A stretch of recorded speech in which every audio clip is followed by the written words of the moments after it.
19화 오프닝 멘트. 긴장감 있는 스파이 테마 음악. 내레이터. 안녕하세요. 미녀 스파이전입니다. 19화 길림성. 타깃 여심을 빼앗다. 18화에서 시작된 포섭 작전.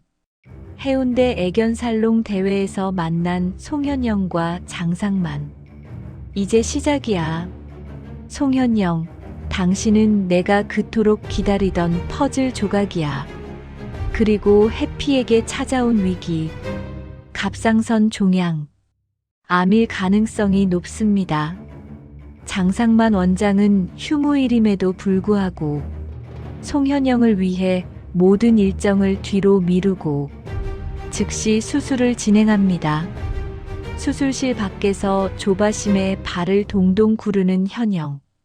수술은 성공적으로 끝났고 현영은 감격에 겨워 장 원장을 끌어안습니다. 늦은 밤 특실에서 잠든 현영에게 담요를 덮어주고 조명을 바꿔주는 장 원장. 현영은 자는 척하며 생각합니다. 아, 정말 고마운 분이시네. 어디서 저런 분이 운명적으로 다가오나. 그러나 장 원장은 알고 있었습니다. 현영이 깨어 자신을 주시하고 있다는 것을. 솔직히 그걸 노렸으니까. 한편 부산 영도다리 인근 허름한 꼼장어 가게. 검은 뿔테 안경에 하얀 수염을 기른 노신사. 그는 상욱 아버지의 후원자. 일본에서 온 흑사. 그리고 전달되는 검은 가방. 상욱과 상욱 엄마. 그들은 무거운 짐을 지고 살아갑니다. 지금부터 시작합니다. 오늘도 구독과 좋아요, 알림 설정 부탁드립니다. 여러분의 관심이 더 좋은 이야기를 만드는 힘이 됩니다. 그럼 미녀 스파이전 19화 시작하겠습니다. 미녀 스파이전 19화 길림성. 타깃 여심을 빼앗다. 현영은 회원들과 모처럼 즐거운 시간을 보냈다. 여성 회원들의 은근한 질투의 눈길을 받아보는 것도 나름 오랜만이었다. 예전에 요가로 전국 경연대회를 나갈 때만 해도 많은 남성 팬들의 호응을 받았는데, 그러나 준태를 만난 이후 신혼 때의 깨소금 같은 재미가 사라져버린 지 오래였다.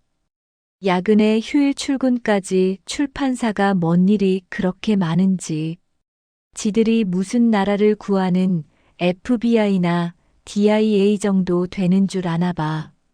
환대받고 관심받는 즐겁고 럭셔리한 시간들은 서서히 흘러가고, 낙조가 아름다운 강변이라 운치가 더욱 좋았고, 오늘 행사가 거의 막바지로 치닫는데, 영문을 모른 채 힘없이 축 늘어진 현영의 해피. 해피를 눕히고는 복부지압을 해주는 장상만 회장. 회장님, 지금 행사도 바쁘신데 신경 써주셔서 감사합니다. 아니요, 별 말씀을. 당연히 해드려야죠. 미안해하지 마세요. 현영은 자신의 애견을 특별 치료하는 장 회장에게 호감이 생겼다. 우리 해피를 배려하는 저 따뜻한 마음과 손길. 신사다운 매너까지. 게다가 잘생겼다. 먼 남자가 임하며 아이라인도 이쁘게 생겼냐?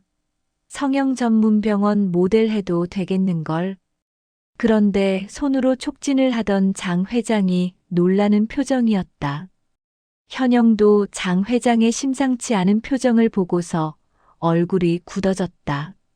지금 해피가 정상적인 상태가 아닙니다. 예. 어디 아픈가요? 일단 촉진을 해보니 갑상선 종양으로 의심됩니다. 상세한 건 촬영을 해봐야 되겠지만 건강했는데. 이렇게 잡으니까 목 아래에서 작은 혹이 잡히는 거 보이시죠? 예, 난 여태 그걸 몰랐네요. 나중에 검사를 해봐야 되겠지만 갑상선암일 가능성도 많습니다. 암일 가능성이 높다고요? 아, 어째, 이걸 어째? 해피야. 오늘은 행사 때문에 휴무일인데 수술 스케줄 다 뒤로 연기하고 없는 날인데 우리 현영 씨 기르는 애견이니까 오늘 저녁 바로 수술 들어가도 되겠습니까? 어머, 원장님. 그래 주실 수 있어요? 현영은 애가 탄다는 표정으로 매달렸다. 그럼요. 우리 현영 씨가 해피 데리고 저 멀리 서울에서 오셨는데 간호사님, 해피를 우리 병원으로 옮기는 게 좋겠어요. 지금 바로. 예. 원장님, 앰뷸런스로 옮기겠습니다. 해피를 싣은 앰뷸런스가 해운대 애견살롱 방향으로 쏜살같이 달려갔다. 간호사님, FNA 새침읍인 검사 준비해 주시고 바로 CT 촬영 진행해 주세요. 예, 원장님. 바늘로 찔러 새침 검사를 했다. CT 촬영 검사도 일사천리로 진행했다. 오늘은 해운대 애견살롱 대회로 진료가 없음에도 불구하고 장상만 원장은 현영을 위해 시간을 만들고 정성을 쏟았다. 현영도 그 사실을 너무나 잘 알았다. 어려울 때 친구가 진짜 친구라고 했는데 현영이 장 원장을 다시 보게 된 것은 틀림없었다. 마음 한켠에는 관심도 생기고 묘한 남녀 간의 호감이 생김을 누가 막을 수 있나. 여기 CT 촬영은 수술 전에 수술 가능성이 있는지, 그리고 위험성은 뭔지, 그리고 주의해야 할 점은 무엇인지를 미리 파악하고 수술실에 들어가는 거예요. 그러니 너무 걱정하지 마세요. 현영의 심리적인 불안감도 가라앉혀주는 세심함을 보였다. 너무 걱정하지 마세요. 수술팀 닥터가 몇 명 되니까. 수술실 바깥에서는 현영이 조바심에 발을 동동 굴렀다. 수술이 끝나고 장 원장이 나왔다. 수술은 잘 되었습니다. 출혈을 최소화하면서 주변 조직에 영향을 주지 않고 분리 절제를 성공적으로 잘했습니다. 아유, 장 원장님. 감사합니다. 감사합니다. 현영은 너무 감사해서 자신도 모르게 장 원장을 끌어안았다. 뒤늦게 묘한 분위기를 알아차린 현영이 장 원장에게서 급히 떨어진다. 아유, 죄송합니다. 저도 모르게. 아닙니다. 저도 제 일처럼 너무 기쁩니다. 감사합니다. 감사합니다. 그리고 해피가 입원해 있는 동안 여기 병원 특실에서 지내도록 하십시오. 그래도 돼요? 원장님 너무 감사합니다. 최 간호사님, 특실 1호 내어드리도록 하세요. 예. 원장님. 현영은 간호사가 안내하는 특일호로 들어갔다. 늦은 밤. 현영이 침대 한쪽에 쓰러져 자고 있었다. 누군가 현영의 자는 모습을 보면서 직접 담요도 당겨 덮어주는 손길. 그리고 눈부신 천장등을 간접등으로 바꿔주고 자상하고 따뜻한 배려가 펼쳐졌다. 인기척에 눈을 살며시 뜨는 현영. 간호사가 아닌 장 원장임을 알고 속으로 놀란다. 자는 척 미동조차 하지 않았다. 아, 정말 고마운 분이시네. 어디서 저런 분이 운명적으로 다가오나. 장 원장은 현영이 옅은 잠에서 깨어 자신을 주시하고 있음을 알고 있었다. 솔직히 그걸 노렸으니까. 부산 영도다리 인근에서 허름한 꼼장어 가게. 간판 형광등이 수명을 다했는지 불이 들어왔다가 꺼지고 파르르 떨리다 켜졌다 꺼졌다 반복했다. 연탄불이 영 시원찮네. 쪼맨 기다리소. 금방 갈아줄 테니까. 손님 원탁 드럼통 연탄불을 갈아주는 상욱엄마. 꼼장어와 야채를 들고 손님상에 올려주었다. 부족하면 또 얘기하소. 얼마든지 있으니께. 입가에 장어 양념을 묻히면서 맛있게 먹는 손님들. 연탄불 위에 떨어지는 양념 때문에 맛있는 냄새와 함께 연기도 많이 피어났다. 늦은 시간. 검은 뿔테 안경에 구레나룻 하얀 수염을 기른 신사. 한 손에 지팡이를 든 노신사가 조용히 들어왔다. 노신사를 보고 눈동자 약간 흔들리는 상욱엄마. 아는 눈빛이었다. 그러나 무언가 두려워하고 경계하고 있었다. 예전에도 가끔씩 방문했던 적이 있었던 모양이다. 가게 문을 열고 나가서 길바닥에 물을 뿌렸다. 그리고 주위를 한번 휙 둘러보고 들어왔다. 아지매, 여기 소주와 꼼장어 좀 주이소. 마늘 다진 거도 많이 주시고. 예. 좀에만 기다리이소. 퍼뜩 해줄게예. 노신사는 야채 위에 꼼장어를 하나 올려놓고 간장 소스가 아닌 마늘 된장에 찍어 입에 넣는다. 이번에는 장어 양념에 찍어서 그대로 먹었다. 맛난 음식을 먹으니 자연스레 입가에 번지는 행복한 미소. 맛은 여전합니다. 내가 먹은 본 장어구이 중에서 단연 톱입니다. 톱. 감사합니다. 자주 오이소. 일본서도 이런 맛집이 없어요. 가게는 많은데. 아짐의 손맛이 최고지. 진짜야. 우째 말씀만으로도 고맙습니다. 아짐에 조금만 더 고생하소. 내가 다음에 사업 한번 크게 밀어줄게요. 참말입니까? 참말이지. 내가 다 계획이 있는 기라. 다만 순서가 밀려 있어서 그렇지. 그라고 우리야 애비는 구해주이소. 어허, 누가 들으모 웃잘났고 그런 소리를 하노. 원래 자리로 돌아온나 카소. 예. 웃자든가 불쌍하게 보고 마이 도와주이소. 알았소. 야채나 좀 더 주이소. 예. 잠시만 예. 상욱엄마가 야채를 더 가져다 주자 처음에 가져온 야채 그릇을 건네주었다. 어라, 이건 먹고 그릇 밑에 뭐 하나 붙어 있는데. 야채 그릇을 받아가면서 그릇 밑으로 이상한 느낌을 확인했다. 종이 쪽지인데?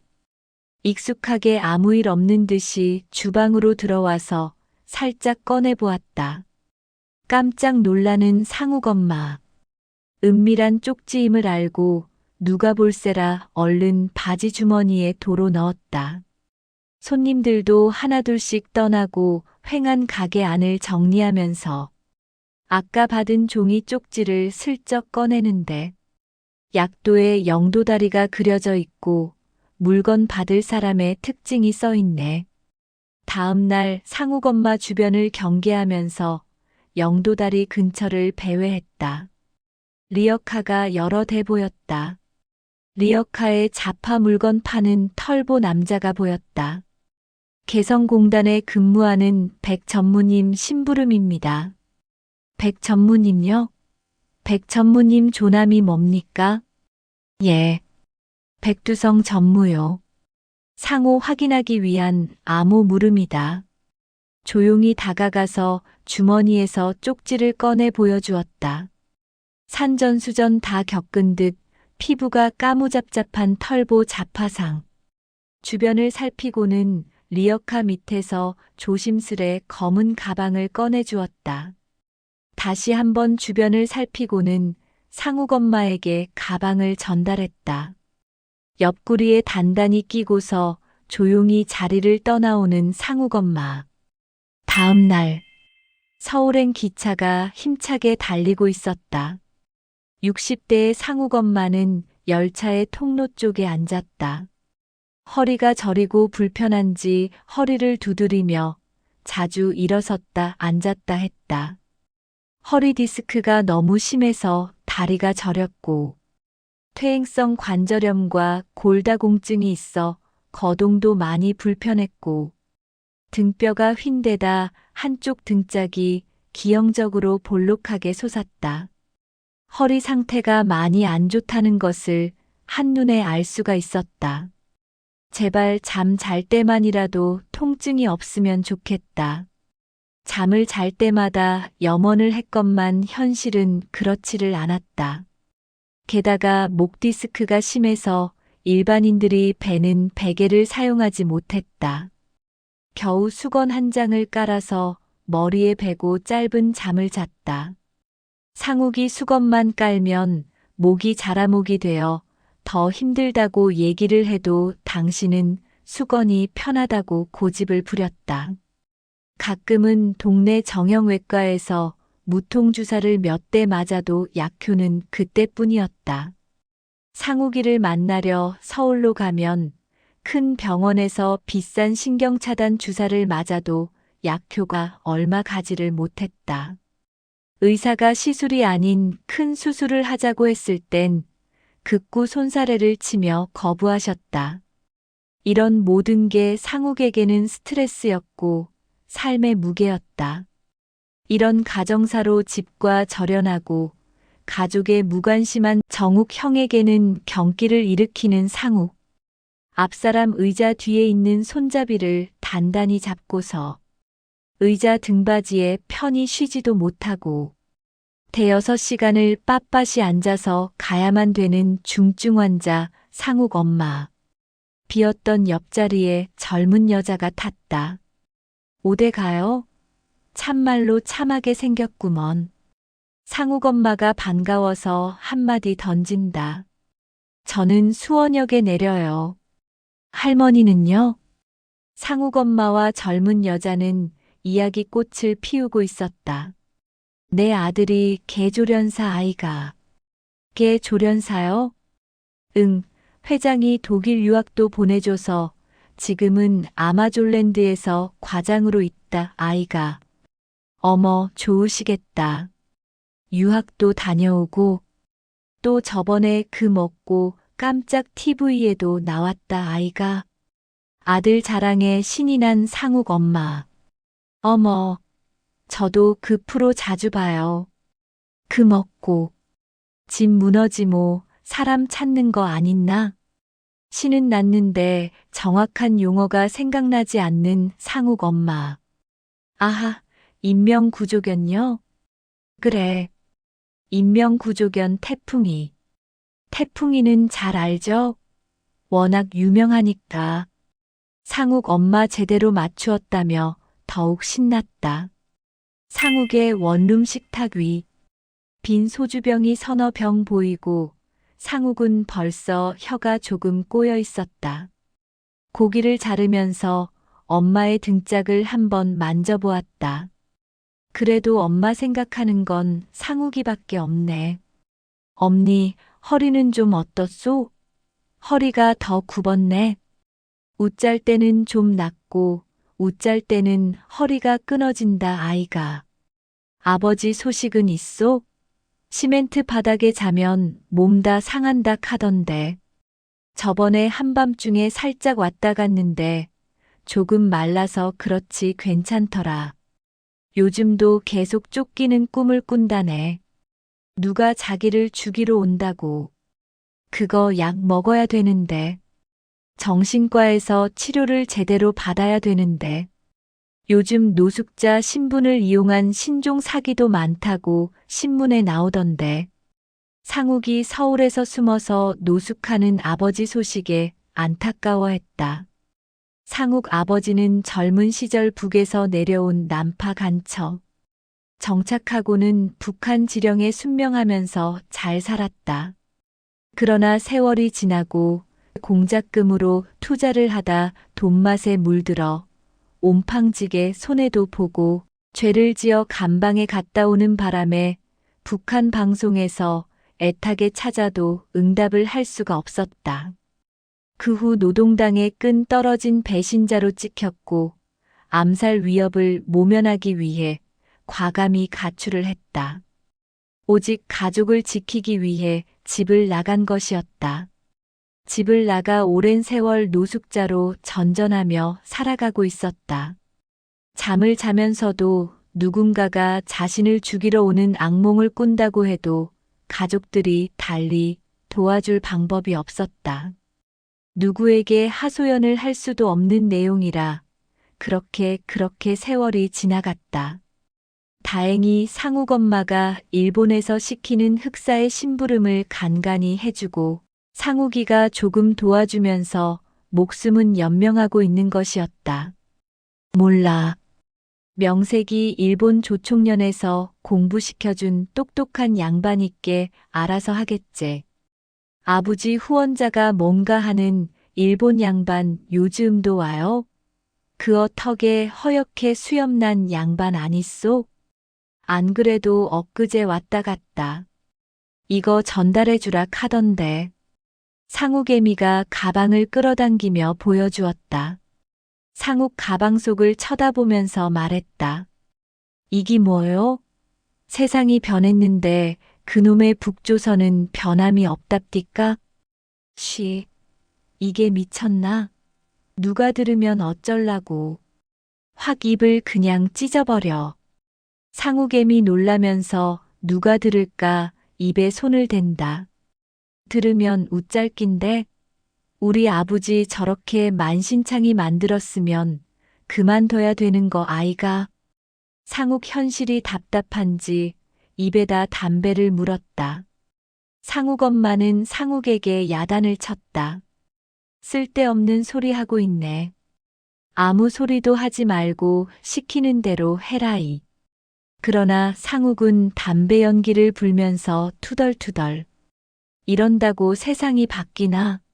밥 묻고 살기도 힘드는데 이념은 무슨 이념이고?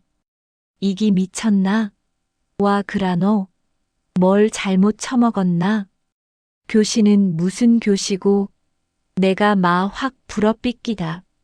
상욱이 목에 핏대를 세우고 반발했다. 지랄한다. 지랄해. 너 그 애비 대신이다 안 카나? 그래야 목숨이라도 연장한다 안 카나? 상욱 엄마는 노숙자인 애비 대신이니 묵묵히 하라고 채근했다. 그리고 가져온 검정 가방에서 옷가지 등을 주섬주섬 꺼냈다. 제일 아래 가방 밑 깊숙한 곳에서 검정색 포장을 꺼낸다. 비닐로 몇 겹을 싸고 청테이프로 싸고 또 비닐로 싼 물건. 방수가 철저하게 된 물건이다. 물건을 살펴본 두 사람 표정은 점점 굳어진다. 다음 날 낮, 상욱은 상가 건물에 있는 공중전화 박스에서 통화를 하고 있었다. 손에는 신문사에 광고 신청할 팩스 용지를 들고 있었다. 광고 내용 분실 안내. 아파트 분양계약서 분실. 인천광역시 남동구 동남동 택지개발지구 3블럭. 세인트빌라 502동 302호. 분실인 양금철. 분실 계약서를 찾아주신 분께 후사하겠습니다. 예. 팩스 내용 그대로 해주세요. 내용 그대로 광고 하단에 넣어드릴게요. 내일 아침 조간신문 하단에 나오는 거 맞죠? 예. 내일 조간요. 내일 꼭 나와야 돼요. 고전적인 간첩 송수신 메시지, 고전적인 클래식 모드는 변함없는 깊이가 있다. 겉으로는 평범한 분실 광고인데 내면에는 스파이가 스파이에게 보내는 암호가 들어있다. 깨어나라. 전사들이여. 깨어나라. 19화 엔딩 멘트. 미녀 스파이전 19화. 길림성. 타깃 여심을 빼앗다 여기까지입니다. 애견살롱 대회에서 즐거운 시간을 보내던 현영. 그러나 해피에게 찾아온 위기. 갑상선 종양. 암일 가능성. 장상만 원장은 휴무일임에도 불구하고 모든 일정을 뒤로 미루고 즉시 수술을 진행합니다. 우리 현영 씨 기르는 애견이니까 오늘 저녁 바로 수술 들어가도 되겠습니까? 수술은 성공적으로 끝났습니다. 현영은 너무 감사해서 자신도 모르게 장 원장을 끌어안았습니다. 그리고 병원 특실 1호에서 지내게 된 현영. 늦은 밤 잠든 현영에게 담요를 덮어주고 조명을 바꿔주는 장 원장. 현영은 자는 척하며 생각합니다. 아, 정말 고마운 분이시네. 어디서 저런 분이 운명적으로 다가오나. 마음 한켠에 관심이 생기고 묘한 남녀 간의 호감이 생깁니다. 그러나 장 원장은 알고 있었습니다. 현영이 옅은 잠에서 깨어 자신을 주시하고 있다는 것을. 솔직히 그걸 노렸으니까. 계획된 배려, 계산된 친절, 포섭 작전이 착착 진행되고 있습니다. 한편 부산 영도다리 인근 허름한 꼼장어 가게에 나타난 노신사. 검은 뿔테 안경에 하얀 수염. 일본에서 온 흑사. 그는 상욱 엄마에게 은밀한 쪽지를 전달합니다. 다음 날 영도다리 근처 리어카에서 전달받은 검은 가방. 서울행 기차를 탄 상욱 엄마. 허리 디스크와 목 디스크로 대여섯 시간을 빳빳이 앉아서 가야만 하는 중증 환자. 그녀는 상욱의 원룸에서 검은 가방을 엽니다. 비닐로 몇 겹 싸고, 청테이프로 싸고, 또 비닐로 싼 물건. 물건을 살펴본 두 사람의 표정은 점점 굳어집니다. 상욱 아버지. 젊은 시절 북에서 내려온 난파 간첩. 공작금 투자 실패로 감방에 갔다 온 후 노동당의 배신자로 찍혔고 암살 위협을 피해 가출했습니다. 오랜 세월 노숙자로 전전하며 쫓기는 악몽을 꾸는 아버지. 상욱 엄마는 일본 흑사의 심부름을 하며 가족의 목숨을 연명하고 있습니다. 다음 날 공중전화 박스. 상욱은 신문사에 광고를 신청합니다. 아파트 분양계약서 분실. 인천광역시 남동구 동남동 택지개발지구 3블럭. 세인트빌라 502동 302호. 분실인 양금철. 겉으로는 평범한 분실 광고. 그러나 내면에는 스파이가 스파이에게 보내는 암호가 들어 있습니다. 깨어나라. 전사들이여. 깨어나라. 고전적인 간첩 송수신 메시지.